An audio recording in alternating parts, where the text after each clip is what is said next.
Japanese space company space ने एक बार फिर हिस्ट्री बनाई है। उनके लूनर लैंडर रेजिलियंस ने अर्थ से हजारों किलोमीटर ऊपर से पॉइंट नीमो की एक कमाल की इमेज कैप्चर की है। ये इनक्रेडिबल कामयाबी रेजिलियंस के मून के सफर में एक बहुत बड़ा माइलस्टोन है।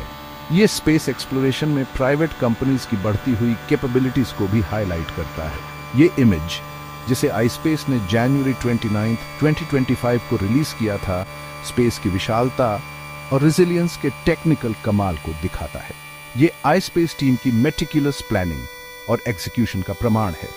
इस अचीवमेंट ने पूरी दुनिया को अपने वश में कर लिया है और स्पेस एक्सप्लोरेशन के फ्यूचर के लिए एक्साइटमेंट को और बढ़ा दिया है। रेजिलियंस सिर्फ ब्रेथ टेकिंग इमेजेस कैप्चर करने के बारे में नहीं है। ये आईस्पेस के महत्वाकांक्षी हाकुटो आर मिशन 2 का एक क्रूशियल पार्ट है।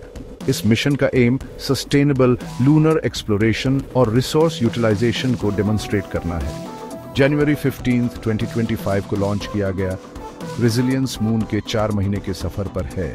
ये मिशन मून पर इंसानों की परमानेंट प्रेजेंस एस्टैब्लिश करने की दिशा में एक महत्वपूर्ण कदम है। रेजिलियंस अपने साथ कई सारे साइंटिफिक पेलोड्स और टेक्नोलॉजीज लेकर जा रहा है। ये टूल्स उसे लूनर सरफेस और उसके पोटेंशियल रिसोर्सेज का अध्ययन करने में मदद करेंगे।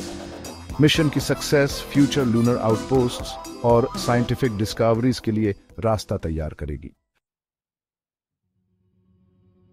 आखिर पॉइंट नीमो की इमेज को इतना स्पेशल क्या बनाता है? पॉइंट नीमो, जिसे ओशियनिक पोल ऑफ इनएक्सेसिबिलिटी भी कहा जाता है, ओशन में किसी भी लैंडमास से सबसे दूर स्थित बिंदु है।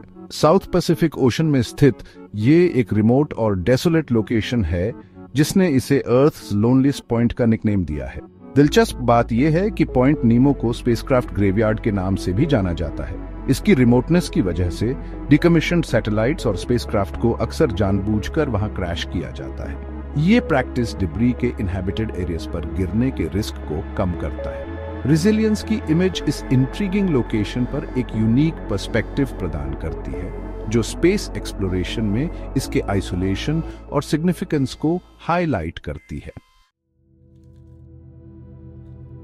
अपने लॉन्च के बाद से रेजिलियंस मून के अपने सफर पर लगातार प्रोग्रेस कर रहा है। लैंडर अभी अर्थ के ऑर्बिट में है, जहां फाइनल चेक्स और ट्रेजेक्टरी एडजस्टमेंट्स चल रहे हैं। आईस्पेस टीम मेटिकुलसली तरीके से इसके सिस्टम्स को मॉनिटर कर रही है, यह सुनिश्चित करते हुए कि लूनर डिसेंट के लिए यह प्राइम कंडीशन में हो। मून का सफर चुनौतियों के बिना नहीं है। स्पेस की हार्श कंडीशंस, जिनमें एक्सट्रीम टेम्परेचर्स और रेडिएशन शामिल हैं, किसी भी स्पेसक्राफ्ट के लिए परीक्षा हो सकती है। हालांकि रेजिलियंस एडवांस टेक्नोलॉजी और रिडंडेंट सिस्टम्स से लैस है, जिसे इन चैलेंजेस का सामना करने के लिए डिजाइन किया गया है। इन हर्डल्स को पार करने और मिशन की सक्सेस सुनिश्चित करने में आईस्पेस टीम की एक्सपर्टीज और एक्सपीरियंस महत्वपूर्ण भूमिका निभा रही है। सेक्शन 5, चांद के राज खोलना, मिशन के उद्देश्य। रेजिलियंस के कुछ क्लियर ऑब्जेक्टिव्स हैं जो चांद के बारे में हमारी समझ में बहुत बड़ा योगदान देंगे। इसके प्राइमरी गोल्स में से एक है मेयर फ्रिगोरिस, जो मून के नॉर्दर्न हेमिस्फीयर का एक रीजन है, में पिन पॉइंट लैंडिंग को डेमोन्स्ट्रेट करना। ये precise landing capability future missions के लिए बहुत क्रूशियल है, जो स्पेसिफिक लूनर फीचर्स को एक्सप्लोर करना चाहते हैं। रेजिलियंस एक छोटा सा रोवर भी डिप्लॉय करेगा, जिसका नाम टिनेशियस है। टिनेशियस लूनर सैंपल्स को कलेक्ट और एनालाइज करेगा, जो चांद की कॉम्पोजिशन और हिस्ट्री पर वैल्यूएबल डेटा प्रोवाइड करेगा। सेक्शन 6, मेयर फ्रिगोरिस, रेजिलियंस का चंद्र निवास। मेयर फ्रिगोरिस या सी ऑफ गोल्ड चांद की सतह पर सॉलिडिफाइड लावा का एक विशाल मैदान है। इसे रेजिलियंस के लैंडिंग साइट के रूप में इसके साइंटिफिक पोटेंशियल के कारण चुना गया था। माना जाता है कि इस रीजन में चांद के वोल्केनिक पास्ट और उसके सरफेस फीचर्स के फॉर्मेशन के बारे में क्लूज हैं। मेयर फ्रिगोरिस में रेजिलियंस द्वारा इकट्ठा किया गया डेटा रिसर्चर्स के लिए चांद की जियोलॉजी और इवोल्यूशन का अध्ययन करने के लिए बहुत वैल्यूएबल होगा। इसके अलावा इस रीजन में लूनर सरफेस की कंपोजिशन को समझने से हमें उन पोटेंशियल रिसोर्सेज की पहचान करने में मदद मिल सकती है, जो चांद पर फ्यूचर ह्यूमन सेटलमेंट्स को सपोर्ट कर सकें। सेक्शन 7, लूनर एक्सप्लोरेशन का भविष्य, एक साझा प्रयास। रेजिलियंस मिशन स्पेस एक्सप्लोरेशन में प्राइवेट कंपनीज के ग्रोइंग रोल का प्रमाण है। आईस्पेस अपने इनोवेटिव अप्रोच और कटिंग एज टेक्नोलॉजी के साथ इस न्यू ईरा के सबसे आगे है।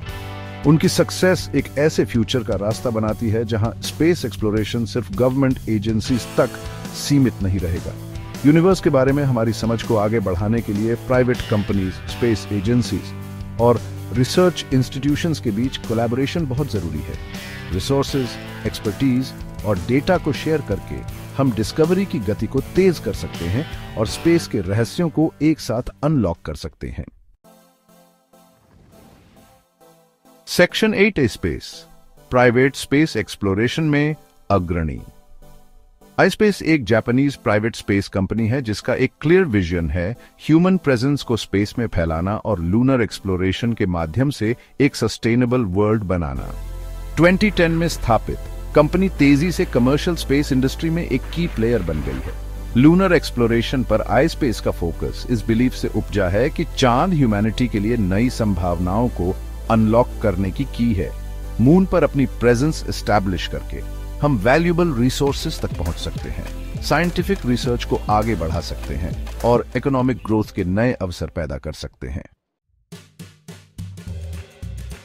सेक्शन 9 कंक्लूजन, चंद्र अन्वेषण का एक नया युग। रेजिलियंस द्वारा पॉइंट नीमो को कैप्चर करना सिर्फ एक स्टनिंग इमेज से कहीं बढ़कर है। यह लूनर एक्सप्लोरेशन में एक नए युग की शुरुआत का प्रतीक है, एक ऐसा युग जहां आईस्पेस जैसी प्राइवेट कंपनीज कॉस्मोस में हमारी पहुंच का विस्तार करने में महत्वपूर्ण भूमिका निभा रही हैं। जैसे जैसे हम स्पेस में आगे बढ़ते हैं, आईस्पेस के लूनर लैंडर द्वारा दर्शाया गया रेजिलियंस का स्पिरिट हमारा मार्गदर्शन करेगा। इनोवेशन और कोलैबोरेशन के प्रति उनकी कमिटमेंट ग्राउंड ब्रेकिंग डिस्कवरीज के लिए रास्ता तैयार करेगी और फ्यूचर जनरेशंस को स्टार्स तक पहुंचने के लिए इंस्पायर करेगी। लूनर एक्सप्लोरेशन का फ्यूचर उज्जवल है और आईस्पेस जैसे पायोनियर्स के नेतृत्व में संभावनाएं असीम हैं।